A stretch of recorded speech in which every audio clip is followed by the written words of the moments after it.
Hello everyone, I'm Dr. Amit. Before we dive into today's session, please make sure to subscribe to my YouTube channel and join our community for medical learners.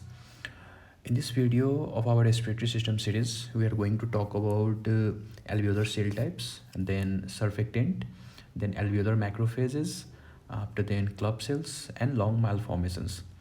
So let's get straight into the details using these notes. Okay. So first we'll talk about alveolar cell types. Okay.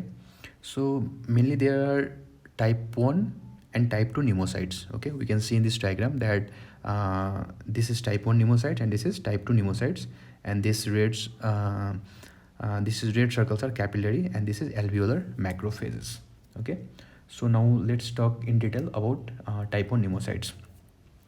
So type 1 pneumocytes are mainly squamous type cells, and it cover 97% of alveolar surface, and they are very thin to the line to line the alveoli. Okay, and its main function is in gas exchange. Okay, so it helps in optimal gas exchange. So in this type 1 pneumocytes, we'll learn about one more thing, that is pores of cones. Okay, so pores of cones are actually anatomical communications. Okay, it's anatomical communications between the alveoli. Okay, so between two alveoli there will be pores of cones, and these pores of cones will allow passing of air, fluid, and phagocytes and bacteria. Okay, during pneumonia. Now we'll talk in details about type 2 pneumocytes. Okay, so uh, type 2 pneumocytes are cuboidal type cells. Okay, and they have two vital functions. Okay, so its two vital functions is it serve as a stem cell precursor for both type 1 and type 2 pneumocytes. Okay, so both type 1 and type 2 pneumocytes uh, generate, okay, from these cells. Okay, and they also proliferate during the lung damage. Okay, after then they secrete surfactant from the lamellar bodies.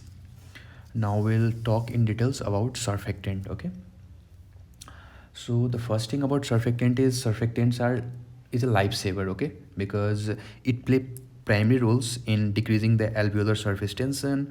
It decreases the chance of alveolar collapse, it decreases lung recoil, and it increases the compliance. Okay, so while talking about the surfactant, now we'll talk about the compositions. Okay, it is composed mainly of multiple lecithins. Okay, but most importantly it is DPPC. Okay, so its full form is dipalmitoyl phosphatidylcholine. Okay, as we have already read in the previous video that this surfactant start synthesis around 20 weeks of gestations. Okay, and it achieves its maturity level. Okay, so achieve mature level around 35 week of gestations. And last one for the clinical note. Okay, so glucocorticoids is very important. Okay, so glucocorticoids are incredibly important for fetal surfactant synthesis and for lung development. Okay, now we'll talk about alveolar macrophage and club cells. So alveolar macrophage and club cells. Okay, so we also say that it's a cleaner and protector of the lungs. Okay, so while talking about the lung macrophages, okay,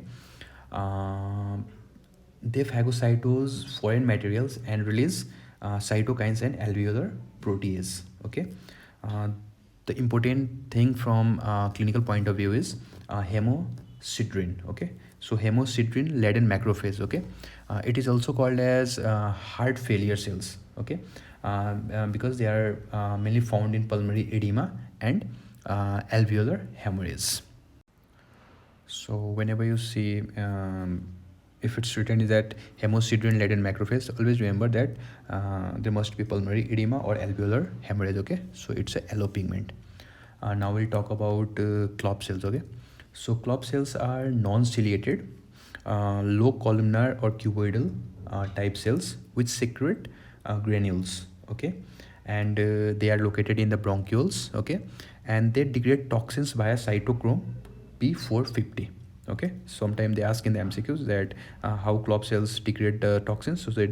So they degrade toxins by cytochrome P450. Okay, and they secrete components of the surfactant also.